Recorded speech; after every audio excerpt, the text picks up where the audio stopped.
오늘 우리에게 주시는 하나님 말씀은 이사야 26장 1절부터 27장 1절입니다. 그날의 유다 땅에서 이 노래를 부르리라. 우리에게 견고한 성읍이 있으며 여호와께서 구원을 성벽과 외벽으로 삼으시리로다. 너희는 문들을 열고 신의를 지키는 의로운 나라가 들어오게 할지어다. 주께서 심지가 견고한 자를 평강하고 평강하도록 지키시리니 이는 그가 주를 신뢰함이니이다. 너희는 여호와를 영원히 신뢰하라. 주 여호와는 영원한 반석이심이로다. 높은 데에 거주하는 자를 낮추시며 솟은 성을 헐어 땅에 엎으시되 진토에 미치게 하셨도다. 발이 그것을 밟으리니 곧 빈궁한 자의 발과 곰핍한 자의 걸음이리로다. 의인의 길은 정직함이요 정직하신 주께서 의인의 첩경을 평탄하게 하시도다. 여호와여, 주께서 심판하시는 길에서 우리가 주를 기다렸사오며 주의 이름을 위하여 또 주를 기억하려고 우리 영혼이 사모하나이다. 밤에 내 영혼이 주를 사모하였사온즉 내 중심이 주를 간절히 구하오리니 이는 주께서 땅에서 심판하시는 때에 세계의 거민이 의를 배움이니이다. 악인은 은총을 입을지라도 의를 배우지 아니하며 정직한 자의 땅에서 불의를 행하고 여호와의 위엄을 돌아보지 아니하는도다. 여호와여, 주의 손이 높이 들릴지라도 그들이 보지 아니하오나 백성을 위하시는 주의 열성을 보면 부끄러워할 것이라. 불이 주의 대적들을 사르리이다. 여호와여, 주께서 우리를 위하여 평강을 베푸시오리니 주께서 우리의 모든 일도 우리를 위하여 이루심이니이다. 여호와 우리 하나님이시여, 주 외에 다른 주들이 우리를 관할하였사오나 우리는 주만 의지하고 주의 이름을 부르리이다. 그들은 죽었은즉 다시 살지 못하겠고 사망하였은즉 일어나지 못할 것이니 이는 주께서 벌하여 그들을 멸하사 그들의 모든 기억을 없이 하셨음이니이다. 여호와여, 주께서 이 나라를 더 크게 하셨고 이 나라를 더 크게 하셨나이다. 스스로 영광을 얻으시고 이 땅의 모든 경계를 확장하셨나이다. 여호와여, 그들이 환난 중에 주를 앙모하였사오며 주의 징벌이 그들에게 임할 때에 그들이 간절히 주께 기도하였나이다. 여호와여, 잉태한 여인이 산기가 임박하여 산고를 겪으며 부르짖음같이 우리가 주 앞에서 그와 같으니이다. 우리가 잉태하고 산고를 당하였을지라도 바람을 낳은 것 같아서 땅의 구원을 베풀지 못하였고 세계의 거민을 출산하지 못하였나이다. 주의 죽은 자들은 살아나고 그들의 시체들은 일어나리이다. 티끌에 누운 자들아, 너희는 깨어 노래하라. 주의 이슬은 빛난 이슬이니 땅이 죽은 자들을 내놓으리로다. 내 백성아, 갈지어다. 내 밀실에 들어가서 내 문을 닫고 분노가 지나기까지 잠깐 숨을지어다. 보라, 여호와께서 그의 처소에서 나오사 땅의 거민의 죄악을 벌하실 것이라. 땅이 그 위에 잦았던 피를 드러내고 그 살해당한 자를 다시는 덮지 아니하리라. 그 날에 여호와께서 그의 견고하고 크고 강한 칼로 날렘 뱀 리워야단 곧 꼬불꼬불한 뱀 리워야단을 벌하시며 바다에 있는 용을 죽이시리라. 아멘.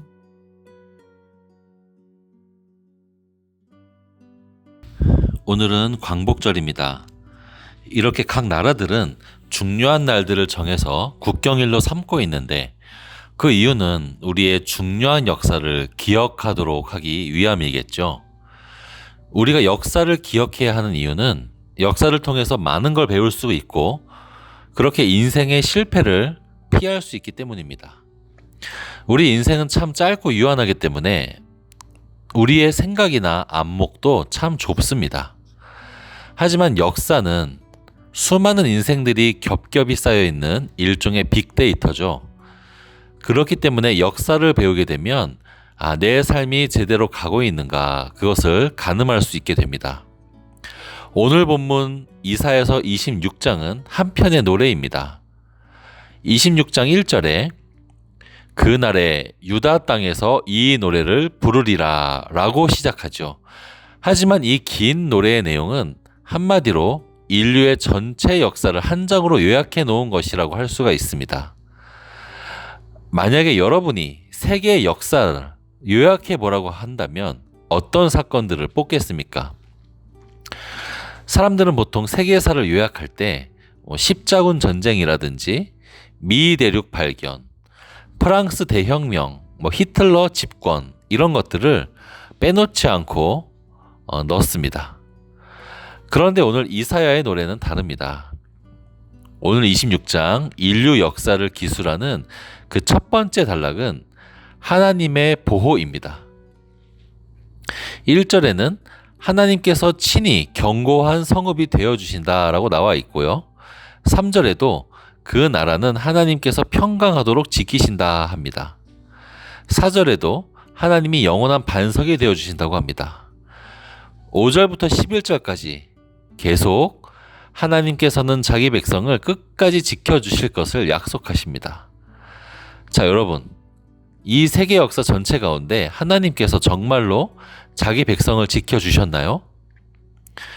우리가 성경에서 보는, 특별히 구약 성경은 하나님께서 자기 백성을 아끼고 돌보시는 역사라고 할 수 있습니다.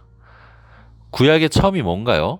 태초의 인간이 스스로 죄를 짓고 타락했습니다. 하나님을 배반한 반역자라고 할 수가 있죠. 그런데 하나님께서 어떻게 자기 백성을 보호하십니까? 여자의 후손을 약속하셨죠. 또 아브라함을 부르셨죠. 믿음의 민족을 만드셨습니다. 모세를 통해서 노예 생활 가운데에서도 구출을 해주십니다. 구약 성경 수많은 일들 가운데에서도 하나님께서는 이스라엘이라는 견고한 믿음의 공동체가 세워지도록 계속해서 보호를 해주셨습니다. 자, 그렇다면 둘째 단락은 어떤 내용이 있을까요? 복음의 시대라고 할 수 있습니다. 복음의 시대는 곧 하나님의 나라가 확장되는 시대입니다. 구약 시대 동안 하나님의 보호 아래 잘 크고 있던 이 이스라엘은 신약 시대를 넘어오면서 확장을 이룹니다. 사도행전 1장 8절은 예루살렘과 온 유다와 사마리아와 땅끝까지 이르러 교회가 증인이 되라고 하십니다. 그것처럼 오늘 본문 15절을 읽어보겠습니다. 26장 15절입니다. 여호와여 주께서 이 나라를 더 크게 하셨고 이 나라를 더 크게 하셨나이다. 스스로 영광을 얻으시고 이 땅의 모든 경계를 확장하셨나이다. 자, 모든 경계가 확장됩니다.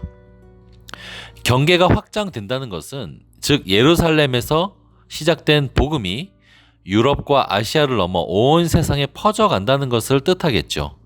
복음의 경계가 무너진 것입니다. 그런데 그 이후에 이어지는 세 절은 분위기가 바뀝니다. 복음이 확장되지만 하나님의 백성들에게 꽃길만 이어지는 것이 아니라 결코 녹록지 않은 시기도 이어질 것을 예언하는 것이 바로 셋째 단락입니다. 셋째 단락에는 그것을 마치 산모가 아이를 낳을 때 산고를 당하는 것으로 비유를 합니다. 그 산고를 당하지만 원하는 아이를 잘 낳지 못하는 모습, 힘겨워하는 모습, 그것이 바로 16절부터 18절의 모습입니다. 하나님께서는 우리에게 하나님의 나라를 확장할 것을 명령하셨죠. 힘도 주셨죠. 그러나 여러분, 동시에 새로운 사람 한 명을 전도하는 것이 얼마나 날이 갈수록 어려워집니까? 그것을 우리는 체감하고 있습니다. 자, 그런데 넷째 단락에는 너무나 놀라운 표현이 나옵니다. 19절, 죽은 자들이 살아나는 부활의 이야기가 나오는 것이죠. 여러분, 우리가 이 말세의 때에 하나님이 주신 사명을 잘 감당하면서 살아가면 우리는 결국 부활의 때를 맞이하게 됩니다. 그런데 여러분, 그 부활의 때, 우리 모두가 부활할 그때 모두가 다 기뻐하겠습니까? 그것은 아닙니다. 그때는 성도들에게는 부활의 때가 참 복된 날이지만 동시에 악인들에게는 심판의 날입니다. 그래서 심판의 표현이 26장 21절에 나오는 것입니다. 자, 그리고 악인들이 심판받을 때 악인들만 심판받나요? 그때 가장 최종적인 원수 사탄이 멸망하게 됩니다. 하나님을 대적하던 우두머리 사탄의 멸망이 이 세상 역사의 마지막 사건이 될 것입니다. 그것을 보여주는 것이 바로 27장 1절입니다. 오늘 자세하게 다룰 수는 없지만 여기 나오는 리워야다는 큰 뱀 혹은 용으로서 요한계시록에서 하나님을 대적하는 주역으로 등장합니다. 지금까지 한 노래 안에 너무나 많은 사건들이 지나갔죠. 처음에는 하나님이 자기 백성을 보호해 주셨고 그 다음에는 하나님의 백성이 확장되었고 그러나 하나님의 백성이 어려움과 고난을 겪었습니다. 그렇게 있다가 성도들이 부활하며 동시에 악인들은 심판을 받았고 최종적으로는 원수 마귀까지 심판받는 것, 그것이 바로 세상 역사입니다. 세상의 역사를 사람들은 여러 가지로 요약하고 압축할 수 있겠지만 인류의 역사를 가장 정확하게 압축하는 것은 바로 이 성경적인 압축입니다. 하나님께 보호를 받는 하나님 나라의 백성의 승리, 그리고 그 백성을 공격하는 원수 마귀의 패배라고 할 수가 있습니다. 우리는 그 거대한 역사, 그랜드 내러티브의 한순간을 지나고 있습니다. 우리 인생이 이 이야기의 한 지점 안에 있다는 것입니다. 오늘 우리는 우리의 삶을 어떻게 이끌어가느냐에 따라서 이 거대한 역사 가운데 맡게 되는 역할이 달라질 수가 있습니다. 잠시 고난을 받지만 결국 승리하는 하나님 편에 설 것인가? 혹은 잠깐의 안목의 정욕에 현혹되어서 하나님을 등지고 살게 될 것인가 말입니다. 사랑하는 성도 여러분, 하나님 편에 서는 우리의 하루가 되면 좋겠습니다. 하나님 편에 선다는 것이 곧 편안하고 안락한 삶이라는 뜻은 아닙니다. 오히려 포기해야 할 것, 또 고난, 이런 것들이 있습니다. 그러나 이 길은 최종적인 승리의 길입니다. 그 길을 걸어가도록 포기하지 않도록 구하고 기도합시다. 그리하여 최종 승리의 그날 하나님께 기쁨의 찬양을 올려드리는 하나님 나라의 백성이 되시기를 주님의 이름으로 축복합니다.